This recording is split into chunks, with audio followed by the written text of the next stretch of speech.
This week we had the joint practices with the Titans, and those were good work, for the guys. But we know the actual preseason game is on this Friday, and so we already have at least one game of reps to like really look at and see what they're doing. And what really helps us out is that there's no coaching turnover like the Detroit Lions, so we can look back at last year and see what they're doing and how it's carrying over. But anyways, y'all know the drill. We finna look at what they did last week and how they can carry over and what to expect from them. So I ain't gonna hold you too long. Let's go and get into the video. All right, so I cut down on some of the notes mainly because when we're playing the Titans right here, the coaching staff it carried over from last year, and I kind of just went through some of the film that they played against the Bucks and went through stuff from last year, and a lot of this stuff is carrying over. So one thing I did notice is that their personnel wise, they are really heavy on versatility, right? They're a hybrid defense, so that means they run a lot of four down. They can run three down, but they could also get into the 2-4-5. And so, for example, a 3-4 defense, or this is part of the same type of defense where you have a three down structure and four linebackers, but you're going to take off one defensive lineman and add a DB, right? I would consider a 3 or a 2-4-5 a part of the 3-4 defense, okay? And for example, if we were to just switch this around, say we get a 4-2-5 instead of a 2-4-5, I would consider this part of a 4-3 defense, okay? And then a 3-3-5 is the odd defense, so it will also consider itself a part of the 3-4 defense. It's just stuff like that. But bottom line is they're a hybrid defense. They can play whatever you want them to play, if that makes sense. Then we get to their coverages. Now their top coverages are quarters, okay? They run at 35% of the time, which means any variation of cover 4, any cover 6, any cover 9 or slash cover 8, they're going to be playing it almost 40% of the time, okay? That's their top coverage. But then we get to, the other two, either top three, they are man-based. So they play cover 1 a lot. And I put this blue exclamation marks right here because they are a heavy man coverage team on early downs, right? They're going to be very aggressive as far as, playing press coverage. They played press coverage a lot last year, and you see it also manifest in the preseason game this year. And then when we get to cover 0, they play a lot more zone on late downs, like that's third and fourth down. But however, they will blitz you, right? They're one of the highest blitz rate. They're one of the higher blitz happy teams in the league on third down, and it shows right here for cover 0. And I put the red exclamation points right here, and I also put it down right here. They're a third down blitzing team, but they do play a lot more zone coverage as opposed to playing that zone coverage on early downs. So that's what I took note of, and that was pretty simple because it really wasn't a lot to look at. So let's go and get to the offense. Now, offensively, you will see the passing concept that I'm really taking note of, but as far as their identity, they love base personnel. Okay, I kind of gave you like the rundown of what their base personnels were. They love 12 personnel where they have one running back and two tight ends. They love 13. They were one of the more used or not formations, but they were one of the most used guys on personnel packages. I put an extra E right here. I don't know why, but they use 13 personnel line where you have the one running back and three tight ends, but they also use 21, which means a running back, a fullback, and a tight end. Could be two running backs, doesn't really matter. Just know you have two running backs on the field and then one tight end. And they use this about almost 25% of the time, which is probably at the top of the league. So they love to get in these big personnels, get you in those base coverages and pick you apart and just matchup hunt, right? And we're gonna go over their passing stuff, out of these looks in a minute, but onto their running stuff, they're not really an efficient ground game. Now they did lose 29-7, which means they really couldn't run the ball in that first preseason game. But even going back to last year, they were not good running the football. Didn't really look efficient in the game that I, scouted against the Bucks, right? They were kind of struggling, but as far as what they like to run, they like to run that gap scheme stuff. They love a lot of gap scheme, right? Their first touch or the only touchdown came off of a gap scheme run where they ran counter, okay? And that's the power, the counter, the trap, the wham, pin and pull, all of that. That's the gap scheme stuff where you're pulling guys across the line and you're creating, or you're going right at a certain gap and you're blocking, man on man, basically, if that makes sense.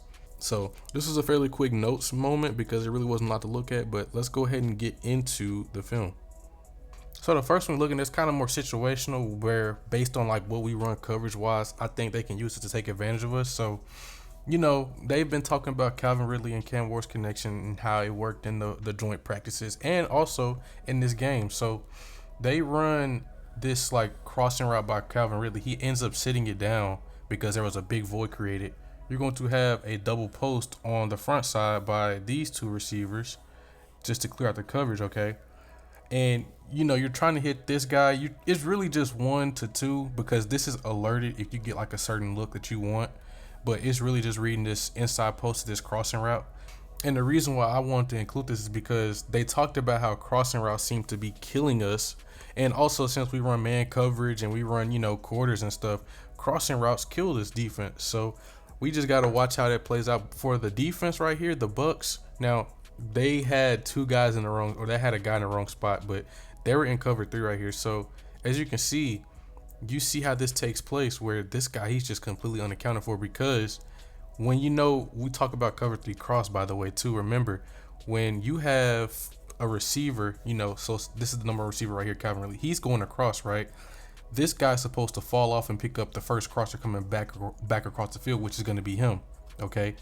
And also, he's already carrying him up the field because why? Because he's pushing vertical, right? And so it's really on this guy's job right here just to get up under in that window. Really, I would prefer, if I were coaching this, you would have zone eyes obviously key and running past, but then once you see these guys are pushing vertical, you have to get your eyes back towards the field to see what's coming. And sure enough, a crossing route comes, right? And guess what happens? Calvin Ridley sees a big void in the middle of the field. Once again, we see that cover 3 cross element where this deep third guy is picking up the first inside post. These two, he's over top of everything, and he's also on the outside of this outside post, right? So it's really on this guy right here to stay or to key that and get to, and also you have to keep your depth in your zone. We want to give this up right here, especially when they're taking a shot like this. And Cam Ward has an arm, so he's going to hit this on a line, and he's able to get some yards after catch on this. So we got to watch out for this. We got to be precise in our technique and our communication because, like, we got this guy right here. He's just covering grass. He's doing nothing. Well, he gets up underneath this inside post, which is good, but like for a minute, he's just kind of sitting there looking. But also, I want to say, you see what this guy's doing right here, where he's getting up underneath that, and he's like turning his body towards the field to see what's coming. This guy right here should be doing this and getting up underneath that, making that a tougher throw because you see how he's running. Okay, I kept my eyes on the quarterback, but I'm also getting depth on this. He's just sinking and sinking. You don't want to come down on this. You keep sinking, and he caught it right where you could have been, really should have been, in my opinion. But this is the first play I want to look at. All right, so this one isn't really necessarily situational. It's just something that I see them repeatedly use in the first game, and that's like this snag concept. So we did this before when we had Arthur Smith, where we have the outside or the number one receiver run this, this out route. You would have this guy right here, the number 3 receiver, run this hook route, and then this guy's running off and running, a corner route. So it's still snag. You just get into it differently. Like the typical snag, you would have, the snag route right here, the corner, and then the arrow, but it's just drawn up a little bit differently. We call it window dressing, doesn't really matter. But looking at this right here, they love to throw this, or they love to call this concept, right? I saw them call it a few times, but I'm not necessarily worried about the concept. Well, I am worried about the concept, but I'm also worried about how they're getting into it, right? Because you see how it's panning out. Coverage really doesn't matter because I think right here they they do a 4-man rush, but the coverage really isn't that great. Now he almost gets a hand on it, but you got to get enough depth on that. We have to get depth on that. We got to force the shorter throws. But the reason why I'm not necessarily worried about this concept alone is because of the next play, and we can just get into that right now. And the thing that I'm really worried about is like they use like a lot of bunches and dirty bunches. So a dirty bunch is something like this where it's not necessarily like an outright bunch, but with the splits of the receivers, how he's just a little bit further than a regular bunch receiver or the inside guy on the bunch receiver. It's still considered a bunch, but it's not. Teams will treat this like a bunch. Now, let's say this guy right here, he's over here flanking this receiver right here. This will also be considered a dirty bunch because you have 1, 2, 3 guys, and you can run any bunch concept out of this little 3-man stack right there. So that's really what I'm worried about. I worried about this too when we play the Bills, but that's going to be a different thing for a different day. But the way they get into this one is they're going to have this guy running a corner route, to clear out the coverage. He's going to run this return route, okay, and then this guy's going to just run this out route. So they're getting into it a lot of different ways. Now, if you play Madden, you run something like this all the time when you got that that gun bunch formation. Like, it's your favorite thing to run because look at this. It's open. It's always open. That first out route is always open.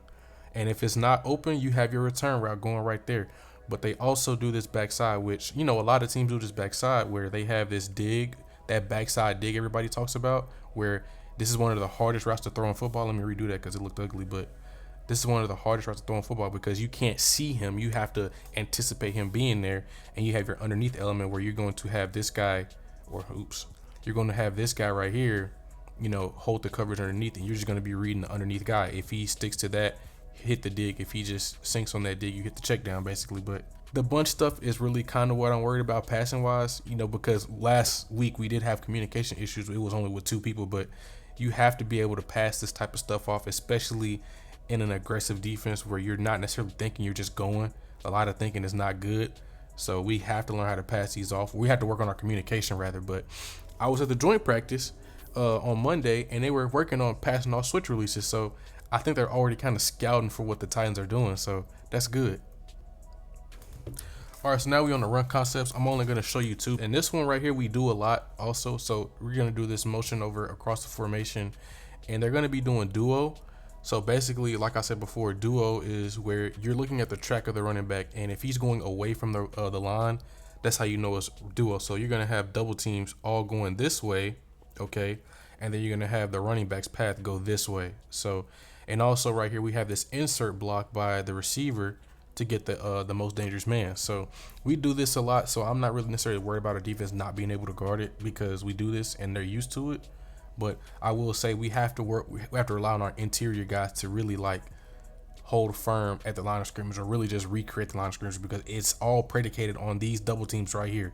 If we get pushed off the ball right here, the entire thing is dead for us, and that's an explosive play waiting to happen. But we're going to see it play out right here. They get a good push up front on these 2 guys. They get 4 guys on 2, and you see one guy gets just completely washed down. That's enough to, spring like a 7 to 8 yard run.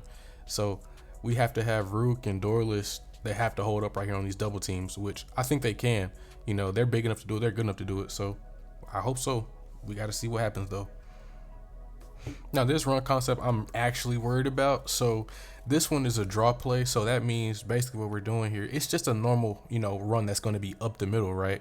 But the thing is, the linemen, they're going to ride these guys upfield, let these guys get upfield and basically take them out of the play, and we're going to run right behind them or run right past them. So we already know we have this attack style front where guys are just getting off the ball, or GTFO as Nate Ollie would say. And it kind of scares me because these guys are going to be playing in quote unquote a dark room. They're going to run right past the ball. And you see this kind of what happens with these guys. Now, this guy right here, he sees it, but getting upfield and just running straight upfield, stuff like this will happen. And that's what I'm kind of worried about, because you have to also, play the ball right, or play the running back in, if that makes sense, right? So having stuff like this happen where we just shooting upfield and break 2 arm tackles, and then you get another explosive run. Well, it's not an explosive run, but it's a chunk run in my opinion, because you're getting a lot of yards out of it. You're getting like 8-9 yards. If you're getting 8-9 yards out of a run, this is really not what you want. So let's hope that we can see this coming and not get too far out of position when we see a draw play. All right, so now we're looking at the coverages. Now, I told y'all before or earlier in the video that these guys, they're really heavy on quarters. Like 35% of their whole, cover snap is quarters, where it's cover 4 or cover 6, cover 8, whatever you want to call it. If it's a quarters-based coverage, they run it nearly 40% of the time. So right here, they're in quarters. Now, you may think, well, this is like a one-high shot. You can't run quarters out of one-high shot. Yes, you can, because you still have your quarter. He's going to rotate to his quarter. Now, right here is where it gets kind of crazy, because I've never seen anything like it, right? So we all know when it's a 3-by-1 right here, so we have 3, and then we have our 1 receiver right here. This weak side safety can buy back the number 3 receiver if he comes across the field, okay? So he's doing this, but when the ball is snapped, he takes a beeline to the number 3 receiver and gets right on top of him, right? And that's what's like kind of, crazy to me, is that you're running quarters from a one-high structure, which granted, it's not impossible, but how aggressive you did it is kind of crazy to me. So if we just watch this play out, right, once again, we know this weak side safety, he has to key this number 3 receiver, and he's not necessarily looking over there yet, but we also know that he has to get over there regardless. And so he's just running. He runs right over there to him. And now we also see out here that, all of these guys right here, you have to just match these guys up and out. So if he's pushing vertical, you deliver that to the safety. Okay, if he's pushing vertical, that's you all the way, and these guys are just going to pretty much snap it down right here, right? He's going to snap it down right here. and you're just pretty much looking for a void if you're on offense. But this is really good against quarters because these guys are pretty much playing bail, especially this guy right here. So you really want to hit this outside curl. But as you can see, once again, this guy is just cheating over to number 3 really hard. And so, you know, we got that quarters look, man. So they love to run this, but aggressive, like this aggressive, I've never seen anything like it, which is kind of crazy to me. All right, now once again, we looking at, you know, coverage rotations, because right here they're doing a 33 blitz. We do this a lot where it's a 3 deep 3 underneath. So you're going to have this guy rotate down and play the seam to flat over the number 2. So once again, I've always said this before, when you playing these 3-3 blitzes, they're more match based. So these seam flats is really just number 2 up and out. So if he goes up and out, he's going to match him all the way, right? And remember, if he goes under, he's just going to zone off, okay? But keep in mind, he's going to rotate down to the seam flat. You know, he has a deep third. He's going to rotate all the way to the deep middle. Now, since it's a 3x1, you're probably going to lock him, which would essentially mean he has the other deep third. This guy's going to play the seam to flat. This guy's going to play the middle, okay? And they're going to send this guy on the blitz from the slot. So it's kind of a crazy coverage rotation. And the only thing I don't like about these crazy rotations is that, you know, the windows that are there or that aren't there when you just play it like straight up. So for example, if we just have 1, 2, 3, 4, 5 guys rush, a slant really won't be open because he's already right here. But if you're sending a guy right here and you're having this guy play from over top, that slant's going to be there. Okay. So that's the one thing I don't like about it, but they do it. So if we do see this, we got to take advantage of these windows, because look, once again, that slant's right there right now. And once again, if we just send those 5 guys on the surface, that slant window is not there at all. But it is because we want to do these crazy coverage rotations, and I really don't get it. But one thing we do got to watch out for this, and I think we can beat it because we have the people to beat it. We have the play caller to beat it too, and I'm pretty sure he's seen it too. So that's one thing that just caught my attention. And then this is the last one I want to show y'all about their coverage reps. So they're in a base personnel right here. So we said before, they run 4-3, they run 3-4, they're pretty much a hybrid defense. They run whatever, right? But one thing about getting in these base personnels on offense is that you force these guys to play base too, which means their coverage is going to be more simple, okay? So, for example, you're not going to play cover 6 the same way you play it, you know, in nickel, right? And this is true right here because they're going to be in cover 6, so we have a quarter, we have a half, and we have our flat corner. This will be the quarter flat right here. This will be the wall 3 guy. This will be the hook to seam guy in the cover 2 side, okay? And you still have your, you know, your 3D4 underneath. But we see here, you're not able to necessarily match receivers because you're in a base personnel. So you're going to be playing a more spot drop. And look what happens. Now he misses that jam, but look at this. If this was more, you know, if you were in nickel, you're probably going to lock this backside and he's probably going to run him stride for stride. Okay. But since, you know, they're in the base personnel, they got to play it more vanilla. And this is a pitch and catch, a strike too, I might add. Now we have to take advantage of this because I do think we'll be in base personnel way more this year. We won't run 11 as much, and I'm glad about that. But it's going to force things like this where you have to force these simple coverages, and you get these easy matchups where you get a receiver on the safety deep down the field, and we will take that all day, especially with our guys. So that's the last thing I want to show y'all as far as, like, you know, the film goes. So that's all from the Titans breakdown. It was a little bit easier to do this one because, you know, they have the same coaches and coordinators that are carrying on from last year. So I was able to just watch things from last year and kind of get a good feel of what they were doing and just kind of went back and checked it when I looked at the preseason game. So everything lines up. And I'm really looking forward to this Friday game. I'm going to be looking at the defense again. I think everybody is because that's the main question mark on this team. But outside of that, if you guys did enjoy this video, be sure to like and subscribe for more. We're going to keep uploading a lot of these, especially when the season comes out or the season gets going. Oh, man, it's over with. But I'll see y'all later next video. Goodbye.